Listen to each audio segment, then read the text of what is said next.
go up to this door, we open it up, and immediately, as soon as we opened up, it was this kind of this, because it's a brick house, obviously this cold air came out, and instantaneously there was the smell of something decaying or rotting.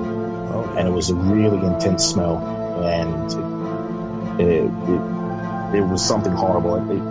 Straight away, when we both smelled that, we looked at each other, and we both had this feeling of almost like something was staring back at us. Like it was this darkness, but something was staring back at us, and we felt this immediate urge of being unsettled.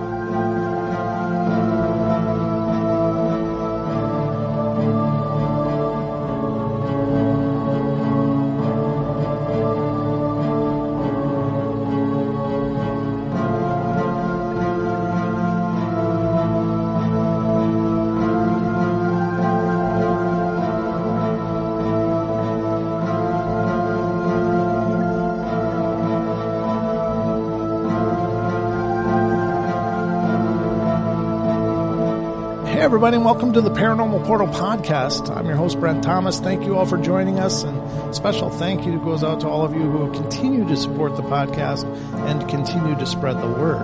Always remember, if any of you out there have experiences of your own that you'd like to share, feel free to email me at paranormalportalradio@gmail.com. Again, paranormalportalradio@gmail.com, and you too could be a guest on the show.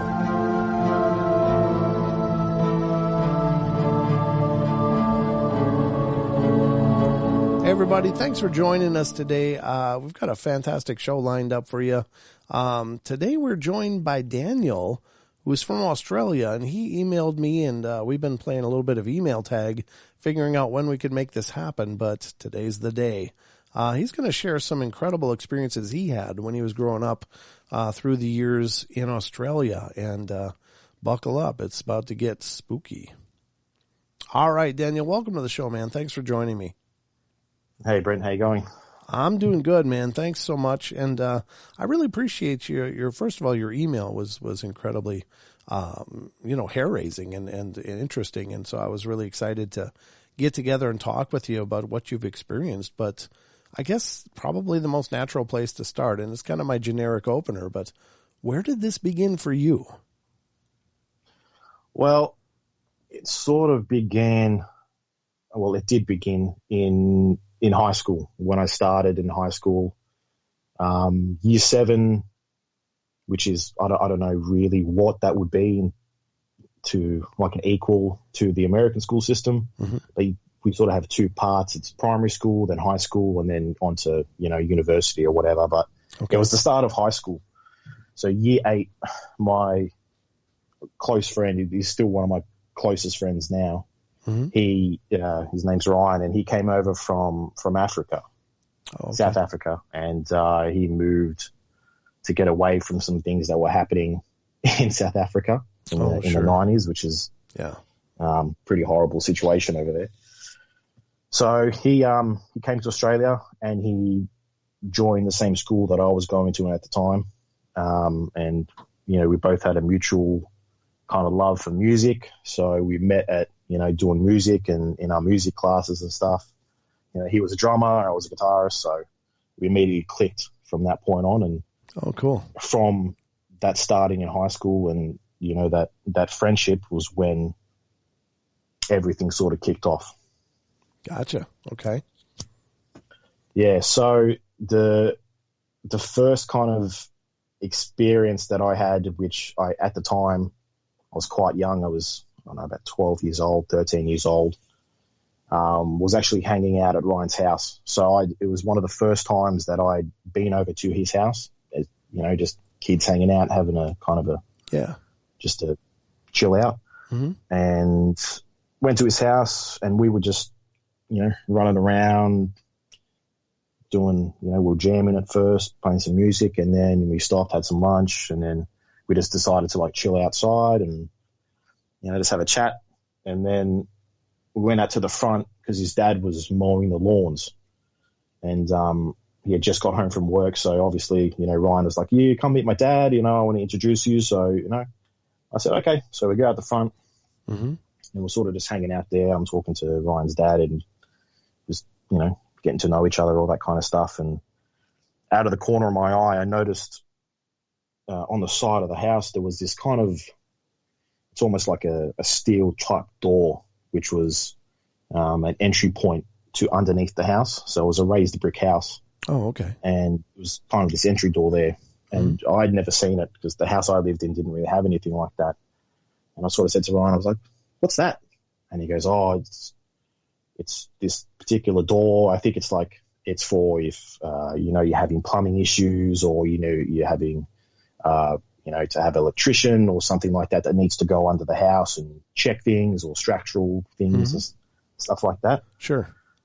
And I immediately said, being a 12, 13-year-old, can we go in there? And he kind of looked at me like, I don't really want to go in there. And I said, well, why not? And he's, my dad said, just not go in there. I don't want to go in there. And I said, well, can we at least open it up and have a look? Because I've never seen anything like that before. Right. And he was okay, and we go up to this door, we open it up, and immediately as soon as we opened up, it was because it's a brick house, obviously this cold air came out, and instantaneously there was a smell of something decaying or rotting. Oh, yeah. And it was a really intense smell, and it was something horrible. It straight away, when we both smelled that, we looked at each other, and we both had this feeling of almost like something was staring back at us. Like it was this darkness, but something was staring back at us, and we felt this immediate urge of being unsettled. Like, right, I don't want to. Let's just get away from this. Sure. And so Ryan went and got his dad and said, "There's something." We just opened up the door, and something smells underneath the house. I don't know what it is. I think maybe a cat or some sort of animal had gotten underneath the house and then couldn't get back out and died under there. So Ryan's dad went and got a flashlight, and he's like, okay, I'm going to have a look. He climbed in there to have a look. We didn't hear anything for about 10 minutes or so, and then he climbs back out, and he goes, I didn't find anything under there. There's nothing. All I saw under there was dirt and, electrical cables and things like that. Sure. And he then looked at me and said, both of you don't go in there. Like, you have to promise me you're not going to go in there. And I could see the way he said it, there was something a bit unsettled in himself. Sure. When he said it. And sort of, so he closed it. And that was it for that particular experience. Did you get the impression that he actually smelled the smell as well? I think he could smell it. Okay. But at the same time, I don't think he wanted to acknowledge it because he didn't find anything. So he couldn't really explain it. And I think because we were younger, he didn't want to say anything that might have, freaked us out, or, created some sort of something in our minds that could have been something. He just sort of just swatted it away and said, just go keep doing what you're doing. Don't worry about this, but just promise me you're not going to go in there. Yeah. And we both sort of listened, and we just went about doing what we're doing for the rest of that day. Okay. The next experience was directly after, I believe it was in the school holidays. So I think you guys have like a summer break with your schools. We have a school holiday period, say just before Christmas. So from like the 22nd of December till sort of the 1st of February, where there's no school at all. And that's kind of our summer break where we just do whatever we want to do. Okay. Obviously being close friends with him, I went back to his house, and my parents were working, so they dropped me off in the morning. And as soon as I got there, I noticed that the front door was open, and Ryan's mum was standing there, and she was throwing salt, putting this straight line of salt at the front door. Oh. And she then proceeded to go to pretty much every single window and the back door of the house and put the same layer of salt. Mm-hmm. And I was just very confused about what she was doing. So I said, what are you doing? And she said to me, "Oh, this is an old, sort of an old safety type barrier of some sort from South Africa where it doesn't allow evil spirits to come past or bad spirits to come past the salt. Right. So it's almost like a protection thing. Mm-hmm. And me not knowing about it, I was just kind of like, oh, okay. I just kind of laughed and just like, yeah, okay, cool. Right. And they also mentioned that on the front door, they had these bells that were sitting there. And I also said, because, it was very strange as well. I said, well, it's not Christmas. Usually with Christmas, you put the wreath on the door, right, and you put the Christmas bells and all that kind of stuff. Mm-hmm. And I said, well, you guys have been having this sitting on the door for like a month and a half now. Christmas is over like a while ago. Mm-hmm. And she goes, that's also something from South Africa. These bells are a certain type of bell that when it rings, it evil spirits or anything bad hates these particular sounds of these bells. Oh. And it essentially is just a safety barrier to keep them away. Okay. And immediately then, thoughts are going in my mind like, why would you possibly need that? And I just shrugged it off. And we continued to be friends, for the next 2 years. And this was nothing had happened. Me staying over there, nothing had happened. Oh, okay. Nothing that I heard. I imagined things were happening, but I just wasn't in the mind state to actually link those things together and go, okay, maybe this is why these sounds are happening and all that kind of stuff. Mm-hmm. So the next time that this would happen, where it really sunk into me that this is okay, something weird's going on. We were in I think it was year 11, which is 1 year before. You're essentially a senior and you have 1 year before you graduate. So year 12 is your last graduation year where you sit your HSC to then give you a certain mark to then go to, a certain university. Mm-hmm. Right. And it was, again, school holidays because between each kind of, not semester, but each period of school, and there was a 2-week break to break it up. And nice. It was in this 2-week break. Mm-hmm. So we were sitting in the lounge room, and I think we were watching some sort of horror movie. I don't know what it was at the time. I think it might have been, like Alien versus Predator or like a Predator, something along those lines. Okay. And I just said randomly, like, have you guys ever seen anything creepy or crazy? Right. As just the conversation started, because we're obviously watching something that was a bit, horror filled. You ever seen a UFO? Those kind of questions came up. Sure. And to the UFO, they laughed. And then I said, you've ever seen a ghost or anything like that? Mm-hmm. And they really didn't say anything at all. And they kind of just looked at each other.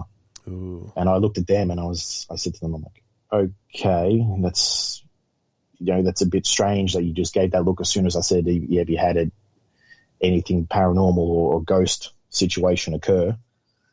And they then proceeded to tell me what had been happening in the house over the 2-3 year period that I had known them. They proceeded to tell me that their whole family, including their dog, would not go into their lounge room after 11 p.m. Oh, wow. While they're sleeping, they hear things moving around in the lounge room, dragging furniture, just anything along those lines, things moving around. They told me times where they've come out in the morning and chairs have been flipped around, couches have been flipped around, tables have been moved. But to obviously do that in a violent sense or make some sort of noise, you would hear it. And the previous night they heard nothing. Oh. Televisions are turned on by themselves. They said the TV in the lounge room are turned on by itself. They'd come out and the TV would be going. Yikes. And at that time, I, again, shrugged it off and sort of, as soon as they told me that part about the television, I kind of said sarcastically, I did swear at the time, but I won't say what I said, but something along the lines of, you're full of it, essentially. And as soon as I said that, I heard this loud whooshing sound. It sounded like torrential rain, and I thought it actually started raining outside. Mm-hmm. I said to them, "What was that? Like, what is that sound?" And they just both looked at me with this terrified look on their face. Like, what have you done? I kept saying, "What is that sound? Why are you staring at me like that?"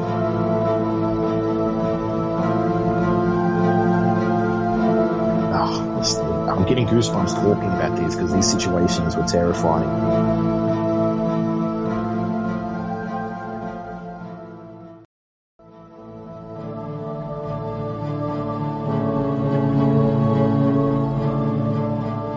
So I got up, obviously being naive to what was going on, and I started walking towards where that sound was. So directly out of their lounge room, you go through like a little, like an archway, and then that branches off to the 3 bedrooms, and then further down that hallway was a bathroom. So I start walking towards this bathroom. I open up the bathroom door because that's where the sound was coming from. And what I saw, like, creeped me out more than anything in my life. Wow. Every single tap, mm-hmm. the shower head, the bathroom, the bath head mm-hmm. was all up full ball. Oh. So both the hot and cold taps were running on each. They had a dual sink with 2 sinks in it. Mm-hmm. Both of those were running full ball. Both hot and cold turned at the same time. The shower was pushing out water, both hot and cold at the same time. The bath was pushing out water through the tap there, and both of those were up full ball.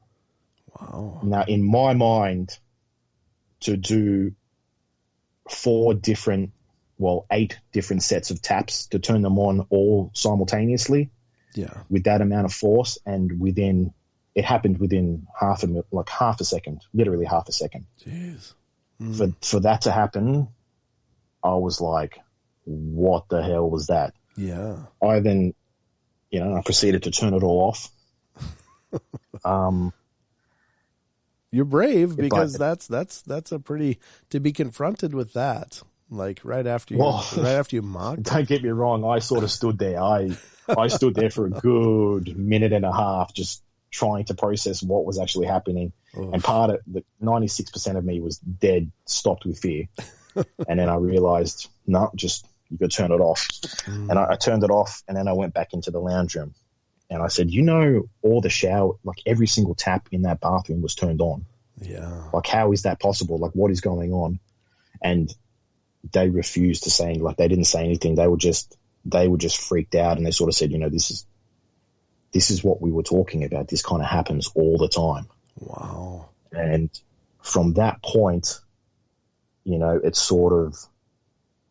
it was almost like a light switch had flipped. Like it had opened itself up to me to be able to make the link between things that were going to happen in the future. It's incredible, because the activity the activity you're describing is incredibly, like, energetic. To move furniture, to do all of these things, and to initiate all the taps at the same time. That's absolutely frightening. That's right. That's something powerful. That is not something that's just, Mm-hmm. And so from that point on, little things started happening.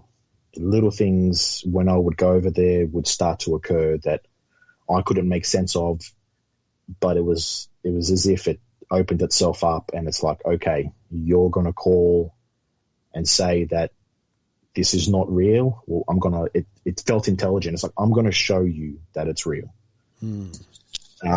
So I would sleep in Ryan's room. They had like a little air mattress that I'd sleep on, and, he'd sleep in his bed, obviously. He also had he was a drummer, so he had a drum kit in his room as well. Oh, okay. And sort of the next, I'd say, 6 months of me crashing over there, hanging out, little things would occur, and it wouldn't be as intense as all those taps turning on, but it would be enough for you to sort of sit there and go, what was that? Right. Yeah. And it always happened between sort of 11 p.m. and sort of 4, between 11 p.m. and 4. Sure. It always happened at those times. Okay. And what I mean by that is you would hear footsteps down the hallway, you know, from walking to a full pelt sprint, and then it would instantaneously stop right at where Ryan's door would be. So right at that door, that essentially it would stop there, and Ryan's parents, they had a door there as well. That's where it would stop. To banging on the walls, like loud banging, like bang, Jeez. bang, like the really loud banging sounds. So the running up and down the hallway, they had a dog. So in my mind, I said, oh, it could just be their dog running up and down the hallway. It could be someone getting up to go get a drink in the middle of the night. It could be someone going to the toilet. I just sort of dismissed it as, you know, I was very skeptical about everything, and I dismissed it very quickly. I was like, oh, okay. And then I started hearing other sounds, banging on Ryan's door in groups of 3. Oh, man. So it'd be 12 o'clock at night, everybody's asleep, bang, bang, bang, like that. And that's it. Would everybody wake and up? I'd get up. Yeah? No, that was the thing. No one woke up. Oh. And I would hear it. I'd get up, I'd open the door, and everybody is asleep. Their door's closed. Now, I don't know if they had just been experiencing this for so long that they were able to just sort of just repress it and just push it away. And I'm not sacrificing sleep for these things. Yeah. But that's what happened. And then the next scariest thing that occurred was, I'm getting goosebumps talking about these because these situations were terrifying. Oh, yeah. The next part from the banging on the door was I would hear something scrape along Ryan's snare drum, almost like a fingernail. Oh. I was just laying there and I heard this going along the snare drum. Oof. And both me and Ryan heard it. We both woke up and we were just like, what is that? And we didn't go to sleep. We turned the little TV on in his room and we played Xbox. And we stayed up until the morning, essentially, because we were terrified. Yeah, absolutely.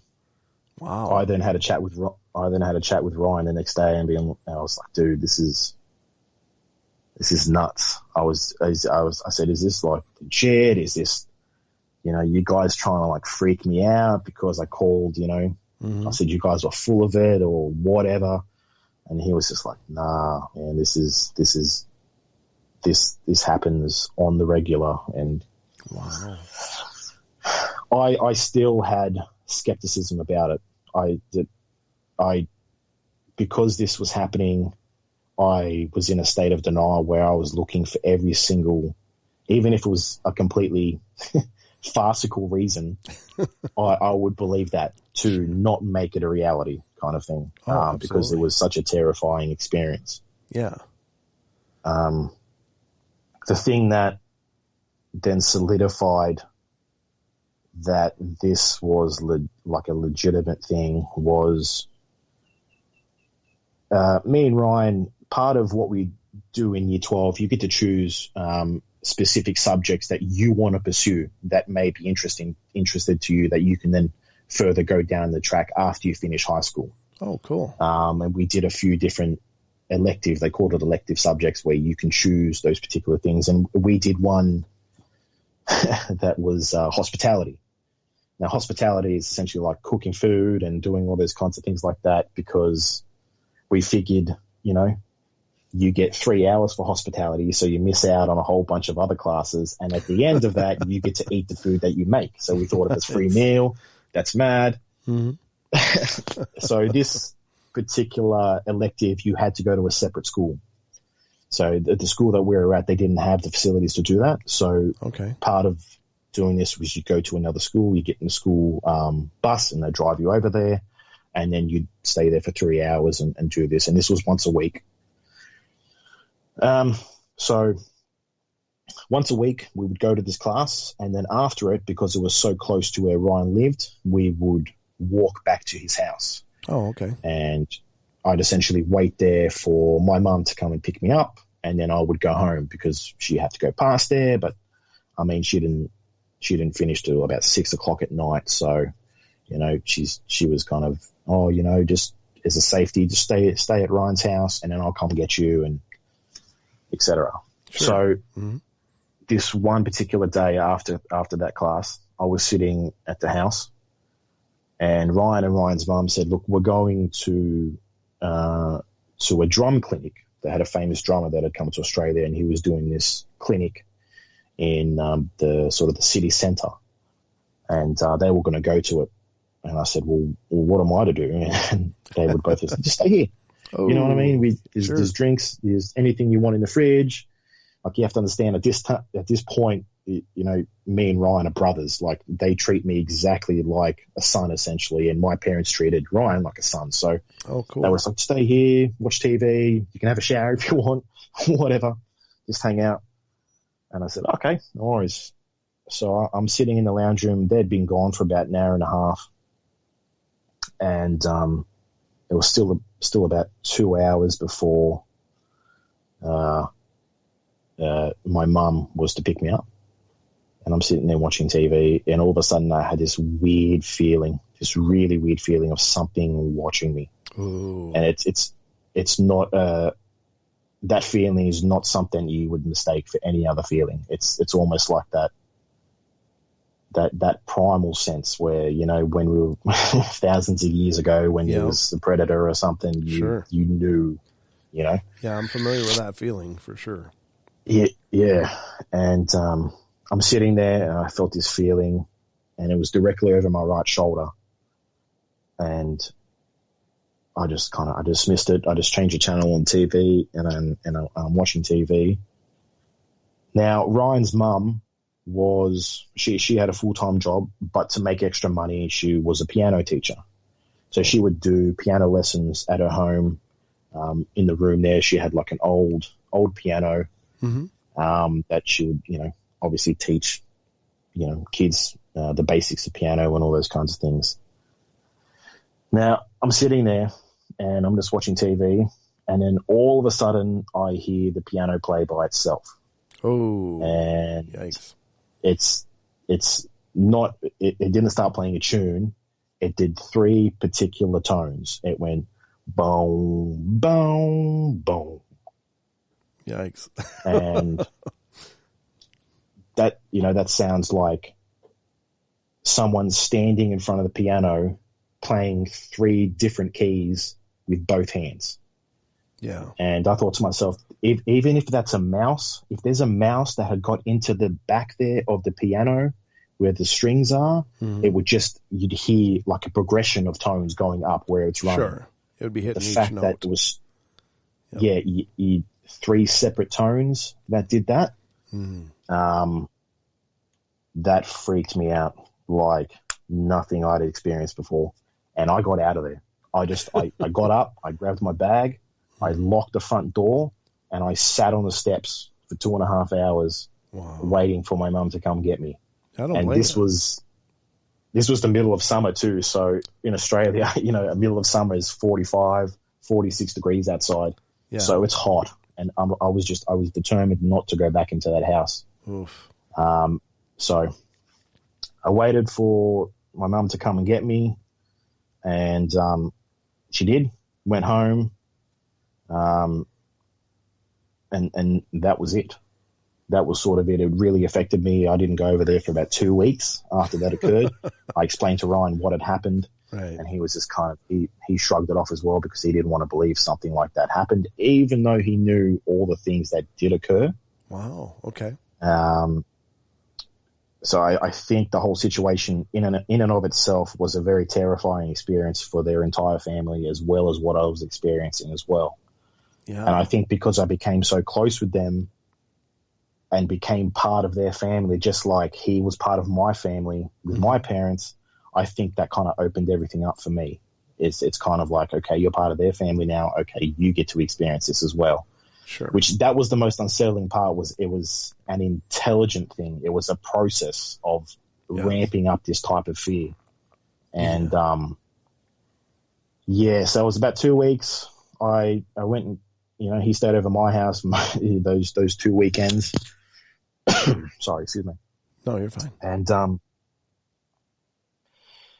I then went back to school. School holidays was over essentially, and Ryan then comes to school the next day, and he tells me about this dream that he had. And this was the next progression of it. He said he was asleep in his bed, and as soon as he fell asleep, he woke up and he was standing across his room watching himself sleep. Ooh, yikes. And I said, dude, that sounds like an out-of-body experience. Did you have like an out-of-body experience? And he goes, yeah, I think that really happened. Yeah. The most terrifying part was then he said while he was watching himself sleep, he heard something walking down the hallway.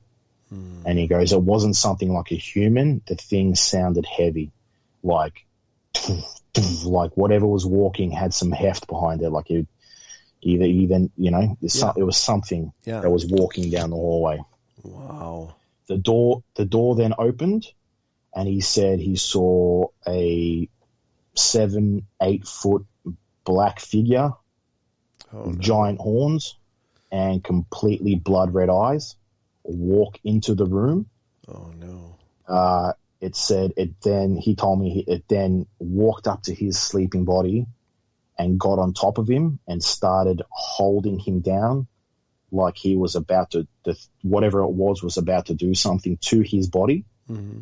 So my friend Ryan then walked up to this thing and started trying to hit this thing. Oh. And he said his hands were just going straight through its body like it was some sort of smoke or mist. He then said the thing, as it walked in, didn't even acknowledge that he was there. But as soon as he started hitting it, it said it stopped and it turned its head and looked directly at him and started laughing at him. Oh, wow. And it was a deep, guttural laugh like, you have no control over what's going on right now, and you think what you're doing is going to hurt me or anything like that. Just a mocking laughter. Huh? Yeah, that anybody who's listened to your podcast, and I'm sure a lot of, I love the podcast, and people know that laugh where it's a ha ha ha ha. Right. It's unmistakable. Right. He then kept hitting it and hitting it and hitting it. I believe he said something along the lines of some sort of prayer. I think he said, God help me. Yeah. And he woke up and he was laying in his bed. Oof. Now, that creeped me out. Like, you could see in his face he wasn't making this up. It was hard for him to tell me this, but it felt like he needed to tell someone about this because it had been messing with him for such a long period of time. Right. And, that's when things got worse. So he asked me, can I stay at your house for a while? Mm-hmm.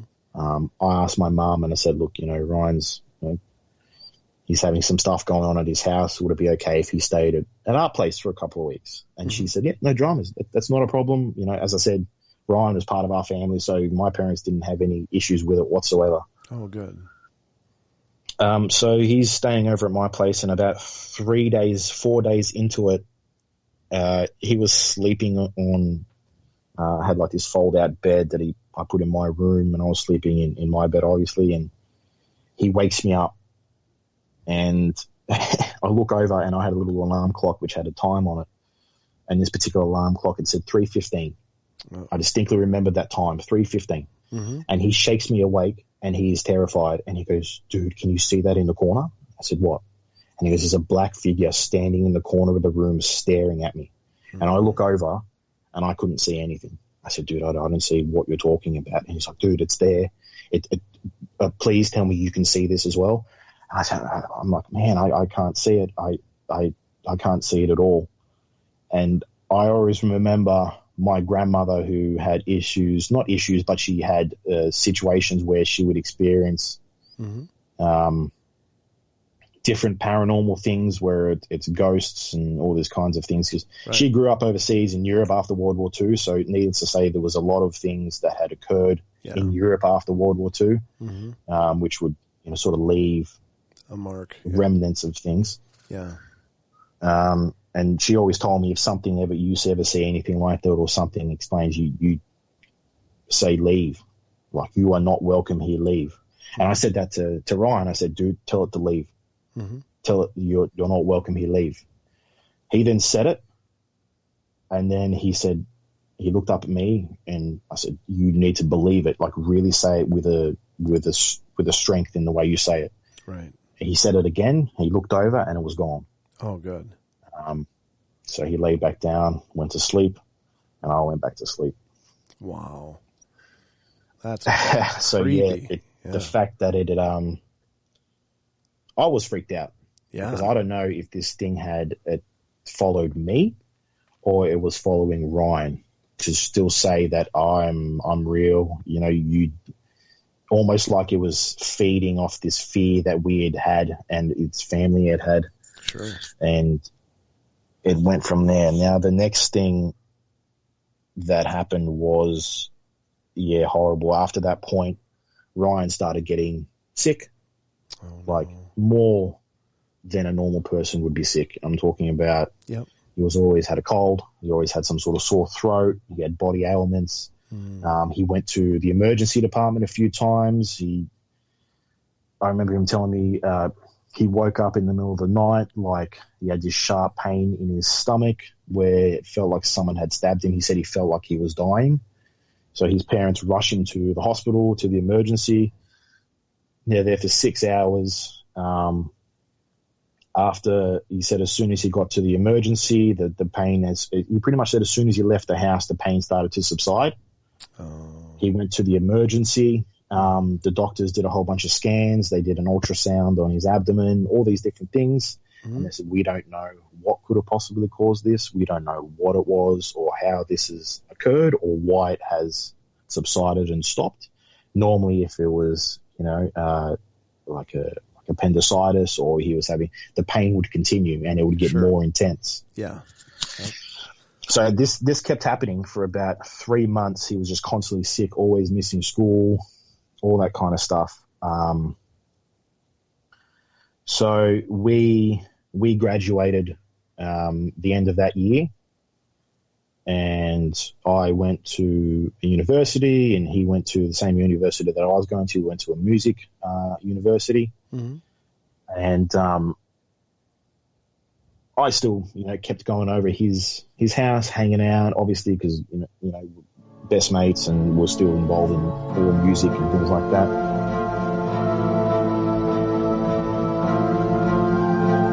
Instantaneously, when I look up, there is thousands of demons.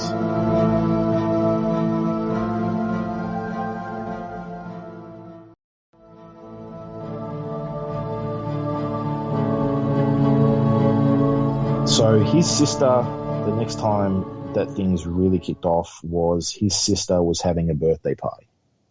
Okay. And it was a fancy dress party themed toga. So, you wear like the Roman toga and the sheet and everything, and everybody's walking around with these chalices and the wreaths along the head and everything. Yeah. So I get to this, it was at their house. I get to his house, I get dropped off, and Ryan is in the kitchen. He's like, man, I didn't have anything to drink because I was waiting to have a shot with you. Like, this is going to be an awesome night. I'm like, yeah, man, let's get wild. Let's get messy. Let's make it a night to remember, essentially. Sure. And we both had a shot of vodka. Both had a shot of vodka. I then went to the bathroom. So right where their back door was, there was a door that split off to the right-hand side, which had a laundry, which had a washer and a dryer, and then a second door, which was their main bathroom, where it had a toilet in there. It didn't have anything else but a toilet. Okay. Obviously, this house was quite an old house, so the way it was set up wasn't like something new. Okay.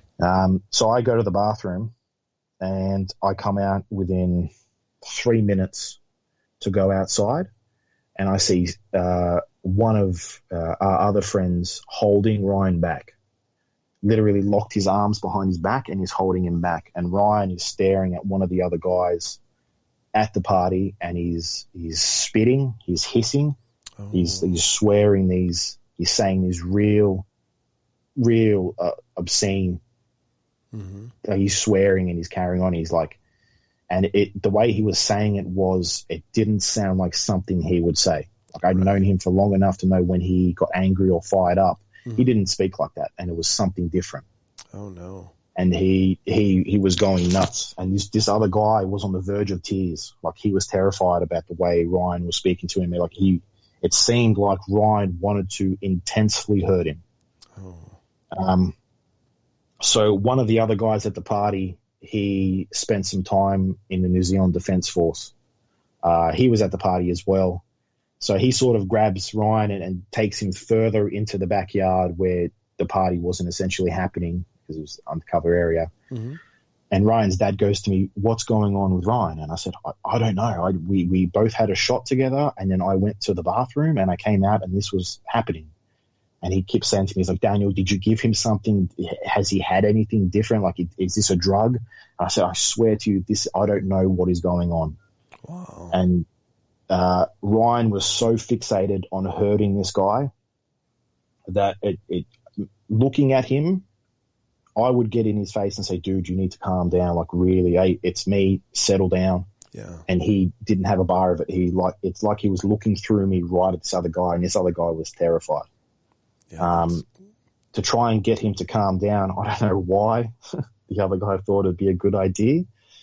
But obviously, being in the New Zealand Defence Force, he knew how to choke someone out. So he gets him in this almost like he gave him a rear naked choke, essentially. He got him down on the ground, wrapped his legs around Ryan's body, and choked him out to the point of he was unconscious. He was breathing. Yeah. But the way he was breathing was like this weird, it was like a snoring, like a guttural snoring breathing. Oh, wow. And we at this stage, we were all freaked out.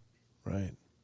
And after about 30 seconds, he wakes up and Ryan goes back to trying to hurt this guy. And we realized that he is not going to stop. He is going to do something very bad to this person if we don't try and separate. So the other guy does it again, puts him to another rear naked choke and becomes unconscious. But he's still breathing and everything. So we're like, let's get him to his room. Yeah. So me and two other guys and the ex-New Zealand Defence Force guy, we pick him up, each arm, leg, and we walk him to his room and we put him on his bed.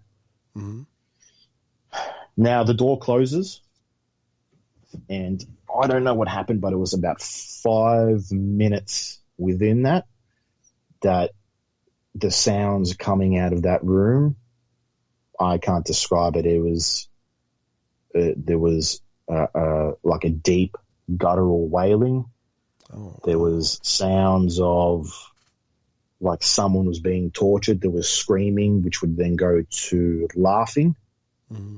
And Ryan's auntie, who was also there because, you know, it's like a family gathering / party as well, was saying that there's something else going on there. And she believed, she was like a devout Catholic, and she believed that what was happening to Ryan, there was something demonic that had got into him through whatever, you know. And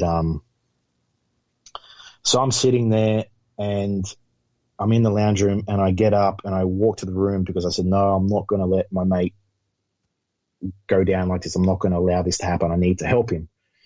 So I go to the door and the first thing I see is one of our other friends kneeling in front of the door praying.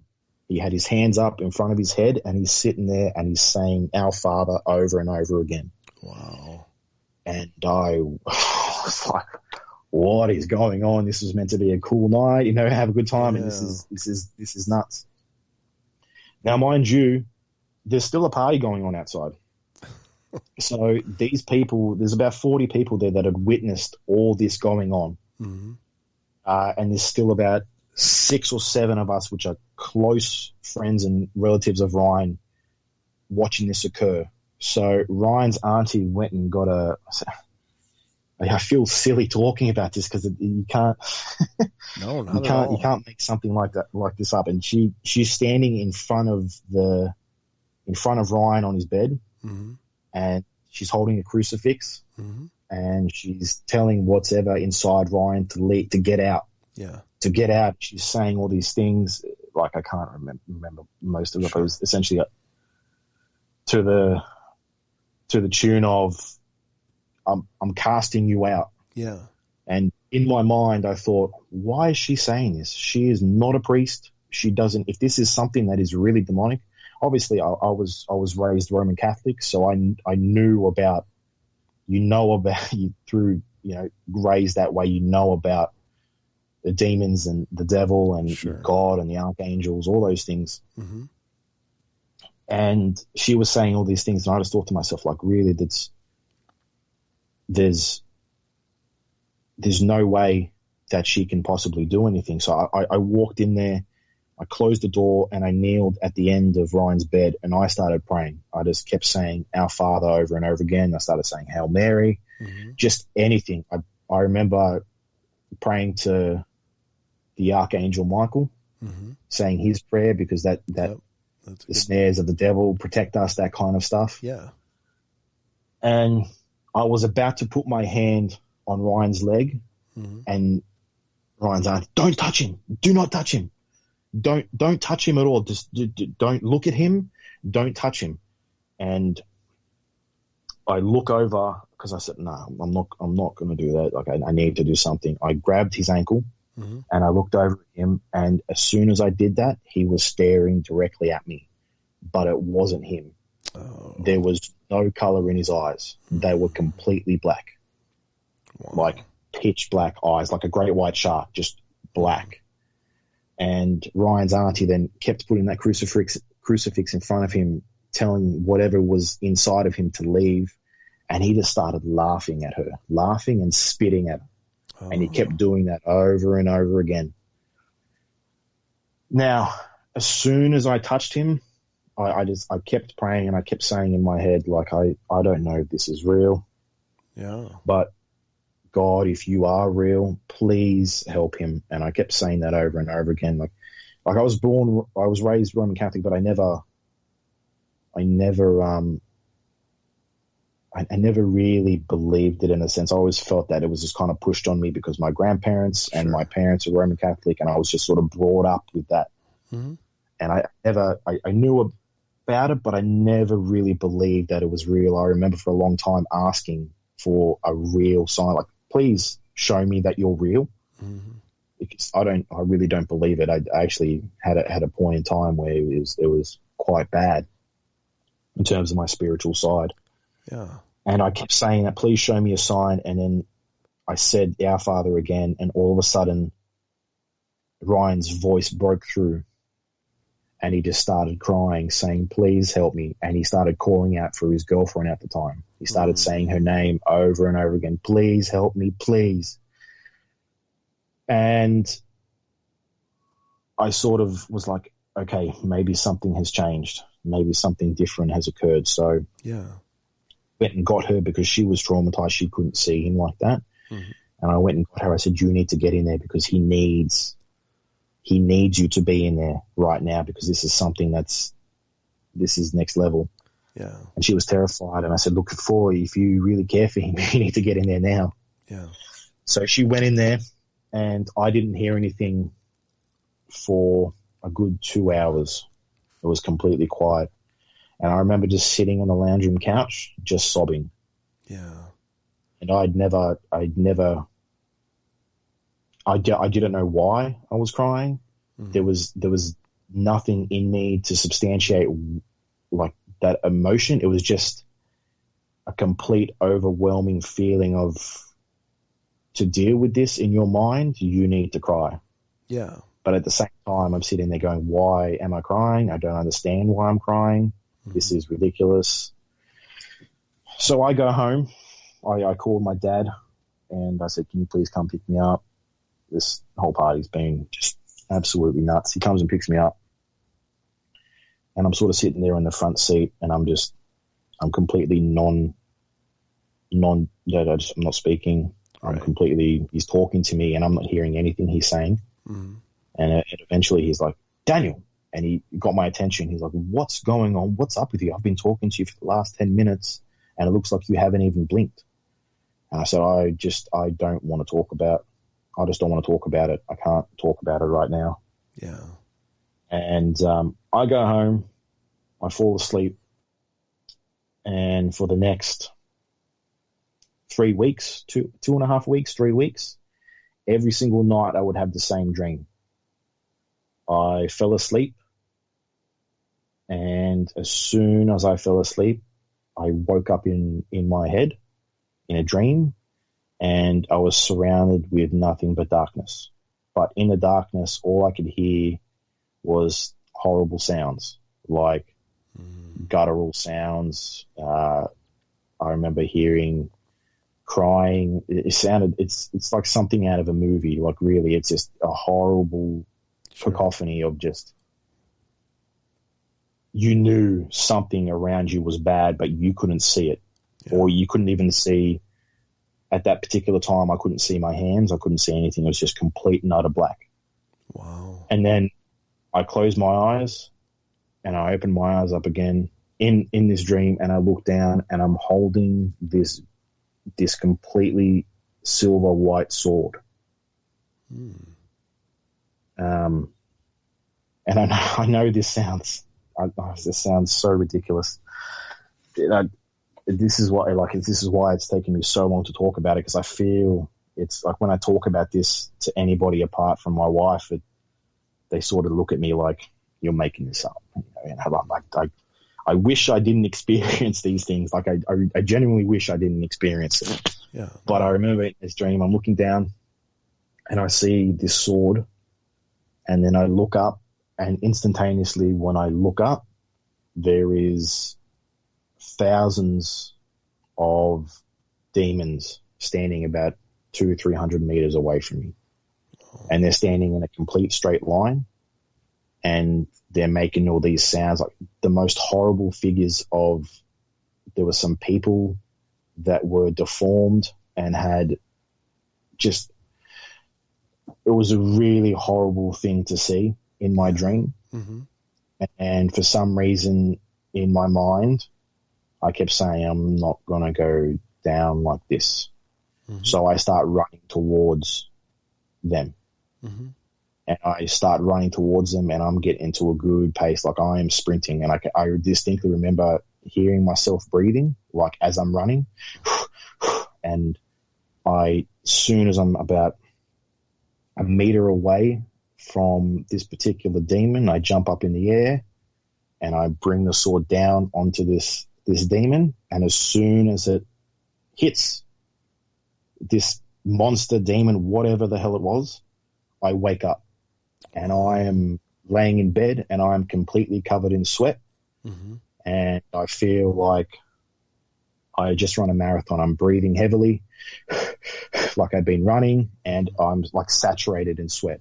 Wow. And I kept having that dream for, about 3 weeks. I didn't really tell anybody about it. I thought it was, I think it's pretty profound, actually, because you were confronted by something that is so contrary to what we understand about our world, and dark and sinister and certainly that, it's got to bring out I don't know, you have to process that. And I'm not saying that what you dreamed isn't real.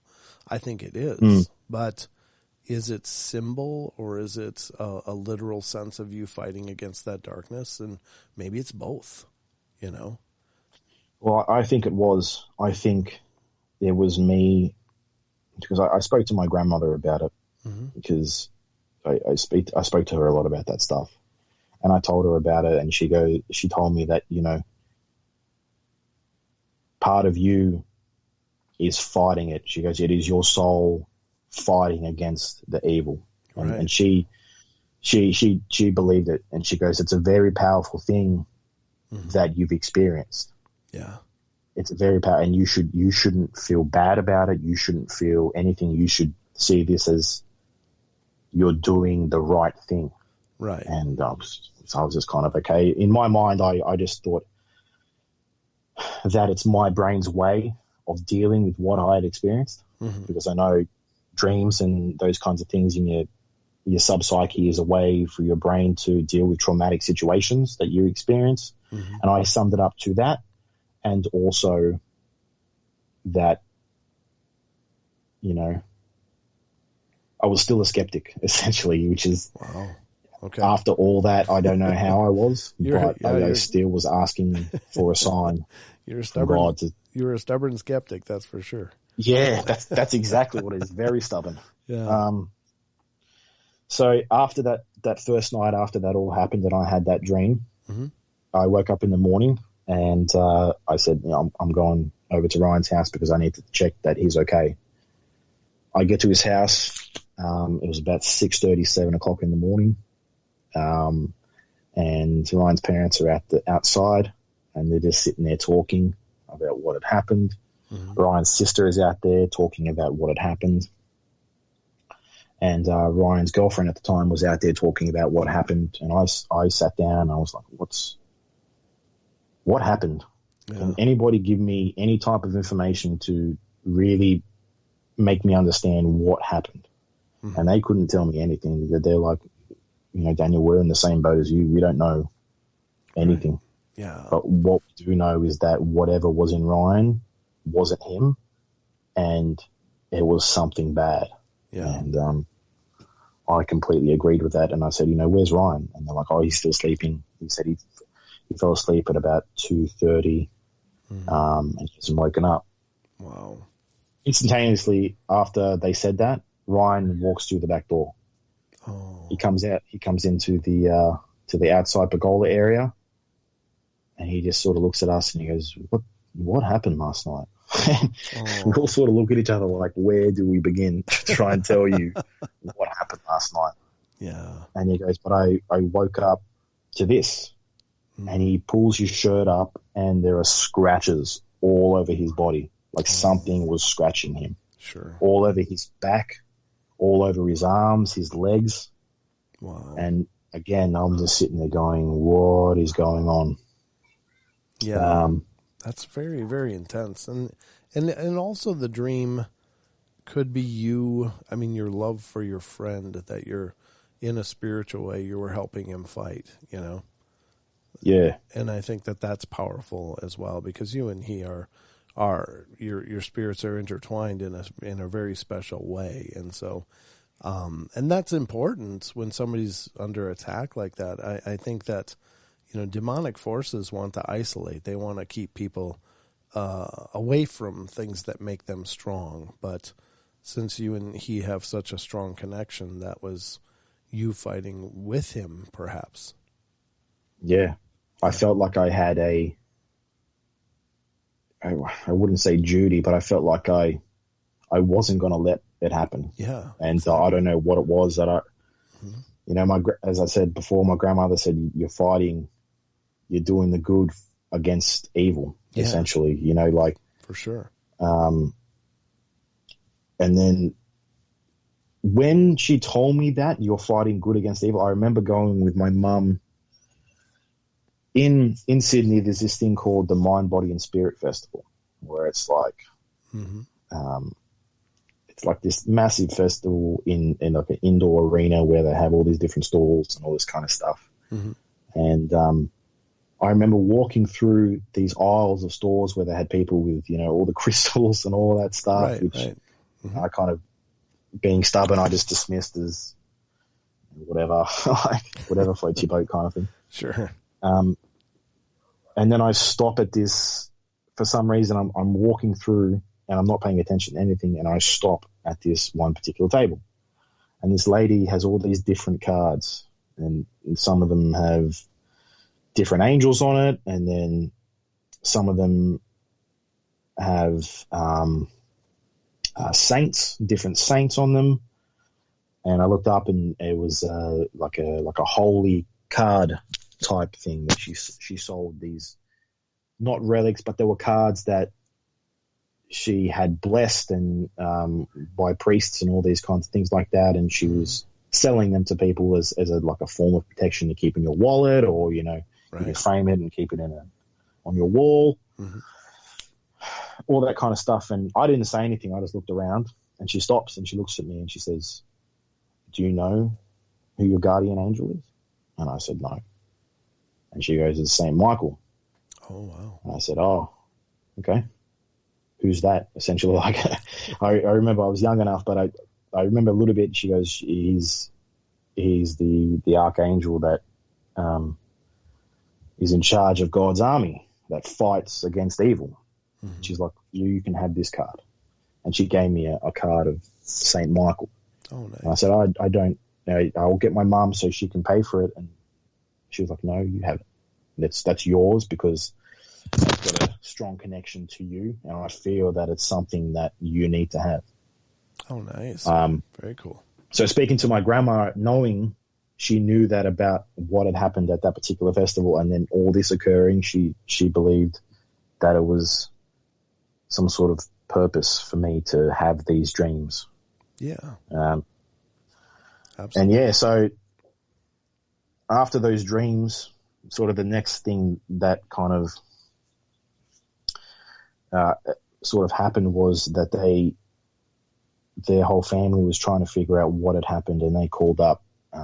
They found a medium, a medium, and I believe it was some sort of like a paranormal investigation team. But I don't think it was that at all.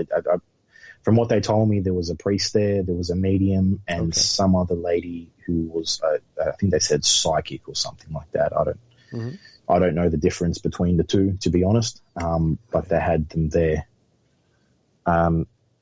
I sort of said, can I come? Because I want to see what's going on.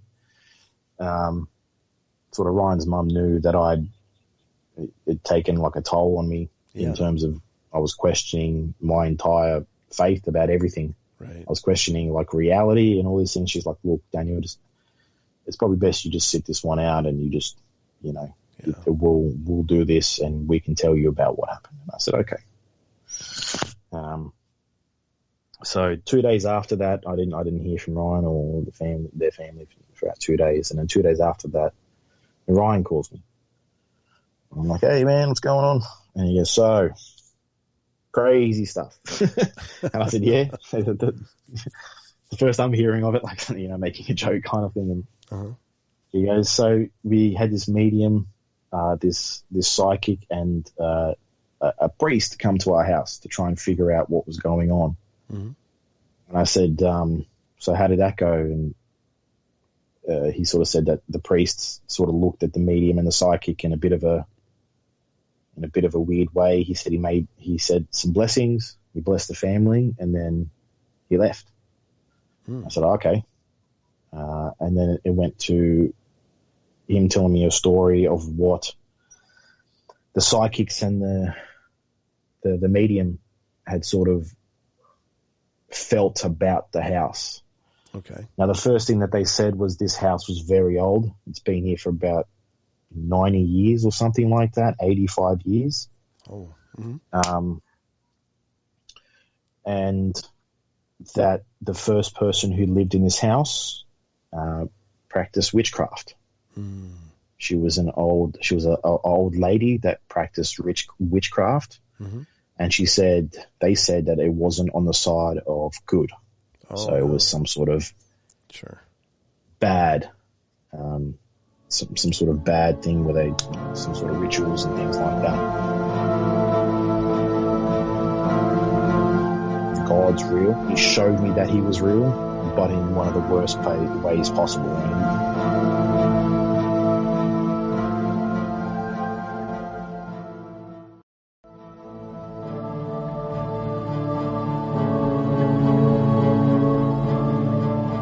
So on Ryan's sister's room, on her door, which I always questioned as well, there was a latch on the outside of the door.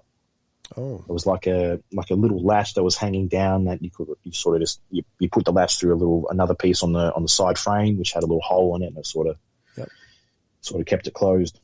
Mm.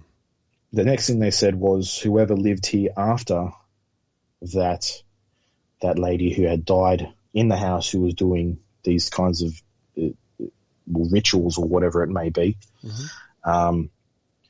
The person, there was a male that had kept people or a person locked up in Ryan's sister's room. Oh, no. Yeah. And she immediately, the psychic immediately said, this is why there is a lock on the outside of the house. That is not to stop someone from going in. It is to stop someone from coming out. Wow. And I was just taken back by that. And I said, was that there the whole time? And they were like, yeah, when we moved into the house, this was there. And we'd always questioned why it was there, what purpose it served. Sure. But we just left it thinking, whatever. Right. They then went on to say this particular male who lived in the house ended up murdering this particular person who he kept in this room, mm-hmm. and that they buried the body in the backyard. Oh. And I kind of go, okay.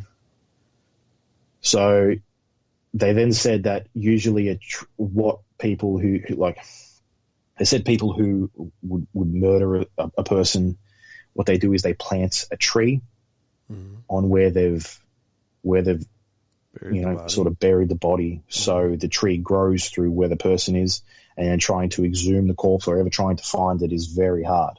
Right. They said like the tree, absorbs the body or whatever it may be. I didn't really catch much of it or really believe that side of it. But then I went over to the house after he told me that, and he sort of gave me a bit more in-depth, and I'm standing there in the backyard, and I realized that the entire backyard, which was it was like one long strip of grass that went for about 200 meters, and there is nothing there at all in this particular backyard except for one massive tree. Oh. That's it.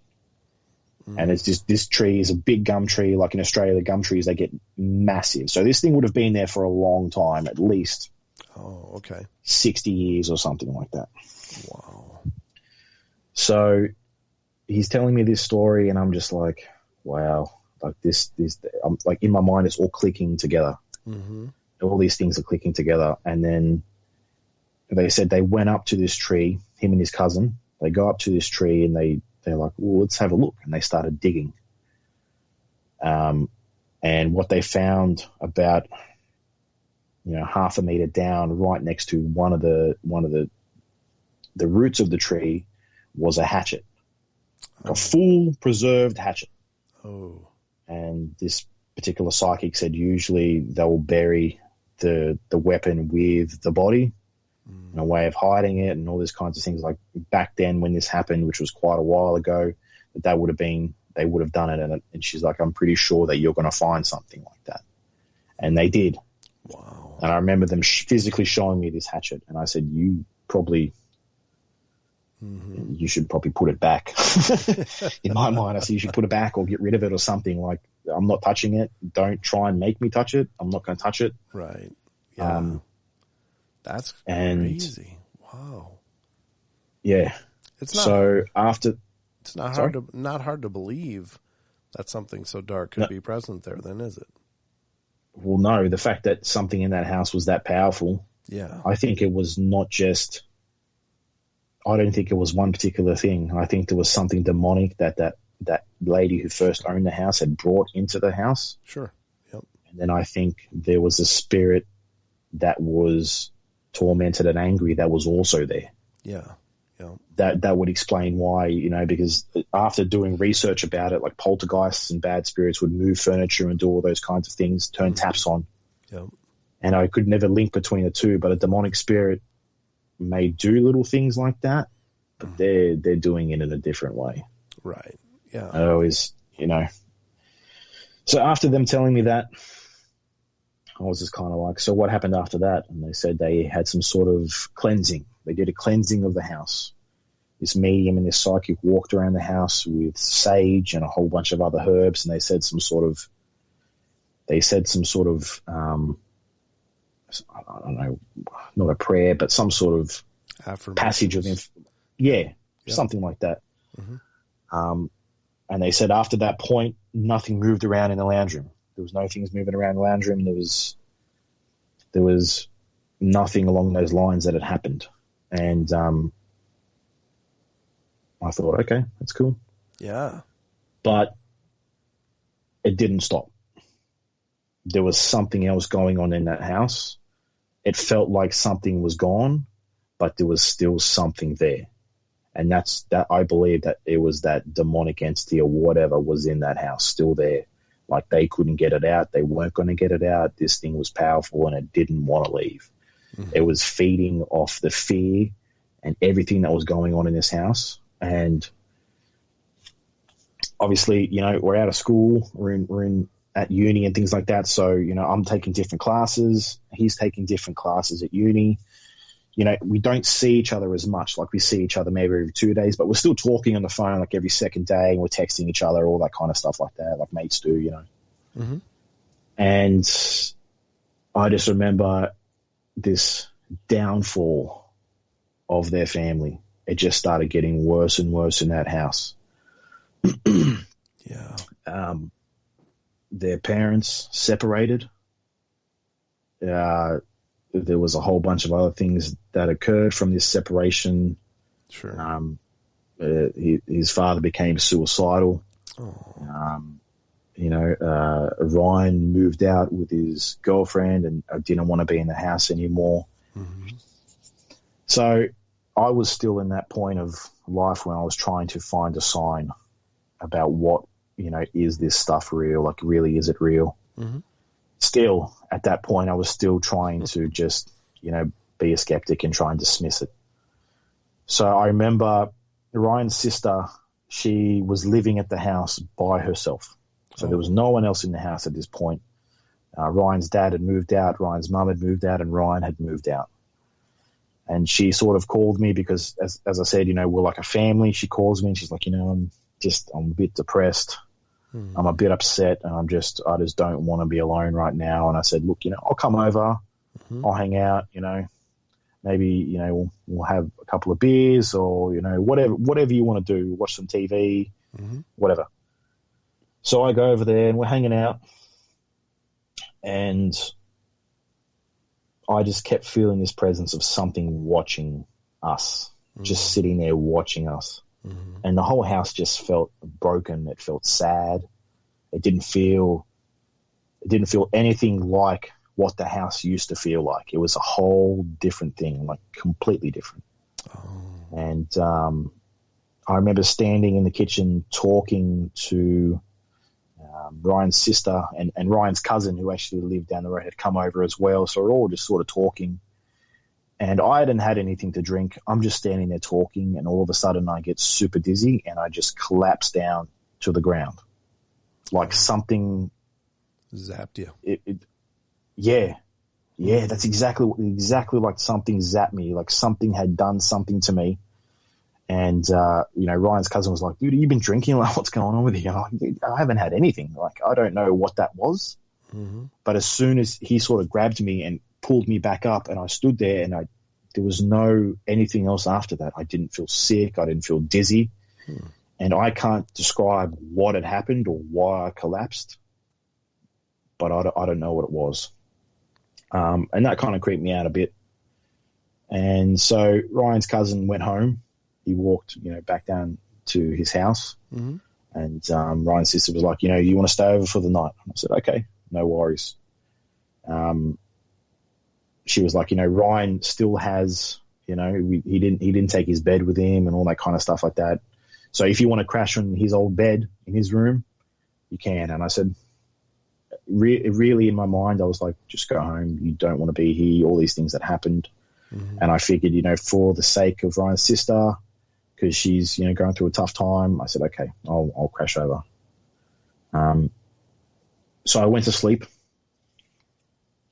and I woke up at 3:20 in the morning, and it was dead silent. Like, because they lived on a main road, you normally hear cars going past. In Australia, crickets are pretty prevalent. You'd hear a whole bunch of different types of bugs and things like that. Mm-hmm. It was dead silent. There was no sound whatsoever. Yikes. And I was like, okay, this is really creepy. I'm feeling very unsettled. So I'm like, just go back to sleep. Don't worry about it. So I rolled over and I closed my eyes, and then I hear this tapping on the end of the bed frame. You had a steel bed frame, and it was in threes. Tap, tap, tap. Pause. Tap, tap, tap. And immediately in my mind, it sounded like something was waiting for me to go to sleep. You know when someone is impatient and they're waiting for something and they're like tapping their finger or their foot? Right. It was like that. Oh, no. That's the immediate feeling that I got. But the fact that it was happening in bouts of threes, mm-hmm. my mind went to something bad was standing there at the end of the bed waiting for me to go back to sleep. Mm-hmm. So I'm laying there, and I don't know how I did, but I closed my eyes, and then directly after closing my eyes, I could feel some sort of heavy presence climb into the bed with me. Oh, and it sat directly behind me, like laid down, and I could feel that the way it was laying, its face was right at the back of my head, like it was staring at the back of my head. Mm-hmm. And it wasn't moving. Like I distinctly remember feeling the springs, the sheets, everything that when someone's getting into the bed with you. Sure. And so it got behind me, and I was just petrified with fear. And at this point, I was still able to move. I remember moving my head and my fingertips, I was moving my arms and things like that. And I tried to turn around, but as I turned around, I pivoted onto my stomach to turn around. I didn't turn right, I turned left. I was laying on my left-hand side. I didn't turn right, I turned left to pivot around, to look to my left-hand side to look what was in the room.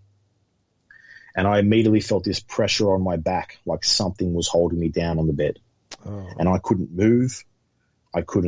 Nothing. I could move my head and I could move my arms, but I felt this pressure, and it kept getting heavier and heavier and heavier. Oh, and it felt like something had two hands on my back pushing me onto the bed. I then freaked out because I'd never had anything like that happen before. It usually with sleep paralysis and things like that happens more than once. This was the first time, and I had still movement of my limbs, like my legs and my hands. I was trying to get up, but this force was so heavy pushing me down, I could not get up. Wow. I then felt something get on, as it was pushing me down, get on top of me, and then it started to move its hips. Whatever it was started to move its hips, and it was the most terrifying thing that I've ever felt in my life. It was something horrible. Yeah. And I just kept saying in my head, by the blood of Jesus Christ, please help me. Please help me. I remember my grandma always telling me that, say, by the blood of Jesus Christ, it's meant to help. And I kept saying that over and over and over again. Mm-hmm. And then eventually, after saying it about 7 or 8 times, I went, and this weight was gone. Everything was gone. And it was completely, it was gone. There was nothing there. And I sat up, and I sat at the end of the bed. So I walked into Ryan's sister's room, and I said, this just happened. And she goes, yeah, it's happened to me a few times. That's why I wanted you to stay here, because I'm terrified about what's going on. And I said to her, I'm like, you need to get out of this house. Whatever's in this house, there's something bad in it. And I never went back. After that experience, I never went back to that house. Any type of situation where, I remember Ryan asking me to help move some of his other stuff out. I said, dude, I can't help you. I can't go back into that house. It unsettled me and scared me in such a way that that's the reason why it is still with me. This, 15, nearly 20 years later, it is still with me. And I still remember this whole situation. And I remember I told my grandmother about it, and she said, go see a priest. So I went and spoke to a priest at sort of the parish where, I grew up going to church there. And I felt comfortable with talking to him about it. He was an older priest. And I explained everything that happened to him. And I said, I don't know why this is happening to me. And he sort of turned around and said, you were questioning whether God existed, and you were asking for a sign, and he gave you one. He goes, if something that evil is around, then doesn't it make sense that God would be around too? Right. And I was just completely, everything had just clicked into that particular period of time. And I was just like, wow, all these things where I'm sitting there asking for a sign of whether or not this is real or if God's real.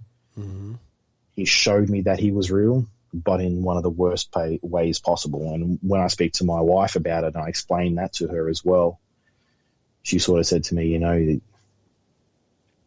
it's strange how sometimes these kinds of things have a way of showing you that he's real. Yeah. But you have to suffer a bit to find that out. Yeah. And sometimes lessons are painful. Yeah. Yeah. And that goes with everything in life, Yeah. So that was the story. That was my story of being experienced to that particular house. Now, since then, I'm still close with Ryan. I'm still close with Ryan's sister. Good. We're still close. I don't see Ryan's sister that much anymore, but I mean, I still speak to Ryan very regularly, and he hasn't had any things like that happen again. Good. Since moving out of that particular house, he's never had any of those episodes, nothing like that. Yeah. His family members, his dad and mum haven't had anything like that. Oh, that's wonderful. So I think it was something to do with that house. And I mean, I've driven past that house a few times, and every time I sort of drive past, I'm sort of tempted to I see cars there, and I'm sort of tempted to go to the house and sort of say, hey, is there something going on in this house? Sure. You don't know me, but I don't know. I just couldn't do it. I got a question. But essentially that's what happened. That was my experience with a demonic entity. It's an incredibly hair-raising tale for sure. Did you get the feeling that you released it when you guys looked in that basement? I don't know. Yeah. I mean, I don't know. Part of me thinks that could be the case. Okay. But I don't know. Well, oftentimes demonic presences are one of the hallmarks, of course, is foul smells, often sulfur, but it can be rotting or, a horrible smell like that. And it seems that was the point where things really leapt forward for everybody involved. And so is it possible that there was a presence that was somehow bound there? And I don't know, it's just speculation, of course, but there is a continuity with those dark presences and basements and earth. Like they seem to dwell most commonly, and this is me trying to draw a narrative here, but it does come up a lot that basements are a place where they go. It's like they want to be away from the light. They want to be away from everything, and it's like dark, cold. a solitude. Yeah, lifeless. Right. Yeah, they like to be connected right to the earth for some reason. And certainly that's where a lot of activity begins, is in basements, for the really dark stuff, and it can be other stuff as well. But that I find that interesting and possibly a key part of this, and nobody knows for sure, but it does seem as your story narrative really began when you opened that basement. And then whatever the activity was definitely tied to the property, which is good because that's the kind of activity you don't want to be wandering around, even though it did show up at your house. I mean, that kind of stuff is not unusual, but it doesn't seem like they can persist. But especially if it was a summoned thing, then it's bound to the location of the summoning. So if the old woman had in fact called it there for whatever reason. A lot of times in dark esoteric practices, including Satanism, they will summon or call dark presences to guard their location. And, so it's bound to the property. And it sounds like maybe that was something. Yeah, I definitely think that was the case. I mean, the fact that you couldn't smell any of that smell inside the house. Yeah. If something, they had wooden floorboards, if something had died underneath the house, you'd smell it in that room. Sure. Wherever it may have died. That kind of smell is unmistakable. Like it seeps through everything. Right. That smell of death, it seeps through everything. Yep. The fact that, Ryan's dad was noticeably, taken back about what it was, or I don't know what he saw or what he experienced, but he was definitely just don't go in there. Yeah. And I think the reason, you're looking back at it now, talking about it, and you've had a lot of time to mull it over and try and think about certain things. Mm-hmm. I think that part of the reason why those little things occurred and happened to me at those last stages was it wanted that family to stay there and to suffer. Sure. That's what it felt like, but they were all leaving. Right. They were all leaving, and I think it knew that they weren't coming back. Yeah. And I mean, I also feel that me calling them out and saying they were making things up, mm-hmm. maybe that was a bit of a challenge, and it didn't like sure. that I was fighting. Yeah. I definitely was fighting against it, and I don't think it liked that very much. And I from certain things that I've read online and listened to other people's experiences, those kinds of things don't like to be challenged. And if you do challenge it, then it just gets perpetually worse. Yes. And this was something that occurred over a long period of time. This didn't happen for 2 days. It was like a gradual increase of terrifying experiences that kept getting worse and worse and worse. Mm-hmm.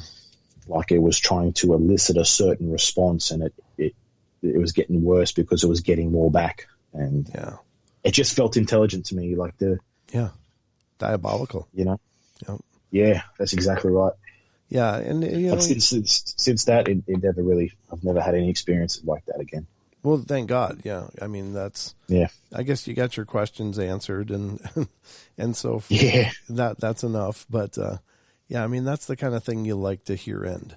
It's such a horrible thing, and certainly my heart goes out to everybody that was affected by all of that. But that's the tough part. I mean, even with the the salt and the cleansing and stuff.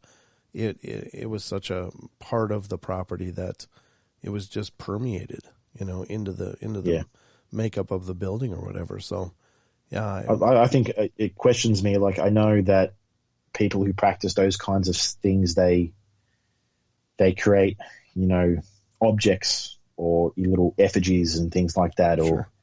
Or I question whether or not there was something in the wall, or something was buried underneath the floor, or there was something underneath. In that little kind of crawl space area underneath the house. But I don't know, that's the thing, as much as I tried to fight in my own way to do what I needed to do with it, it didn't seem like it faltered at all. It never felt like it got weaker or anything like that. It just felt worse, like perpetually worse. So, sure. Because I'm glad it's over with. Yeah, I'm glad it is for you too. And certainly, I'm glad that was the fulcrum for it, and then it just fell away into memories. But that kind of stuff leaves a mark on everybody involved, and certainly nobody's life is the same, and yours certainly isn't as well. But I'm really glad you came on the show and shared this, Daniel. Thank you so much. Thanks, man. Thanks for giving me the chance to talk about it, and sort of. When we spoke earlier, it's a therapeutic thing, so it was good for me to be able to speak about it and, put it further into my past and just, absolutely. And I know get away from it kind of thing. Yeah, absolutely. And I know that our listeners will appreciate it too.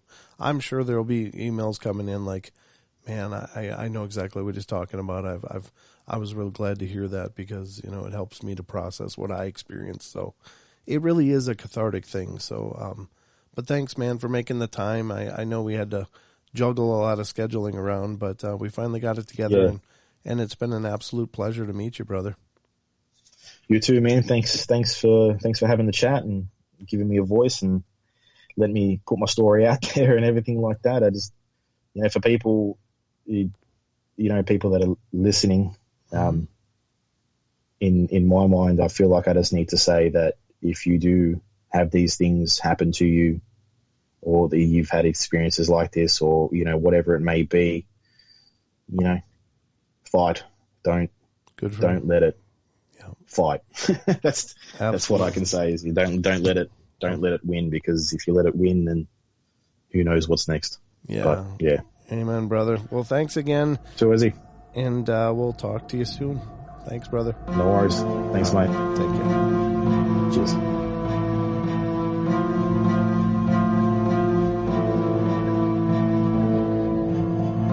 All right, guys, thank you so much for joining us here on tonight's show. I hope you guys enjoyed it. Please feel free to follow us on Facebook, facebook.com/Paranormal Portal Radio, as well as finding us on Twitter. We're on Twitter at Paranormal Portal, Portl. And we'd love to have you stop by our YouTube page and subscribe and check out our shows there. We got hundreds of shows, Journeys into the Paranormal Portal. So I hope you'll check it out, guys. We're over there at youtube.com/Paranormal Portal. So hope to see you guys soon. We'll be back, of course, for more podcasts in the coming days. So we love you all. Be good, be kind, be nice. Take care of each other. Help each other out. Find the magic in every day. And remember to laugh as much as you can.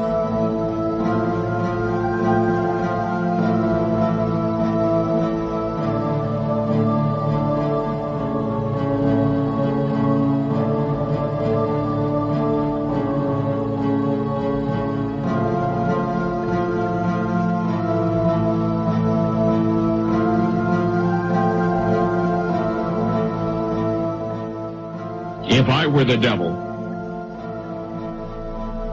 if I were the prince of darkness, I'd want to engulf the whole world in darkness.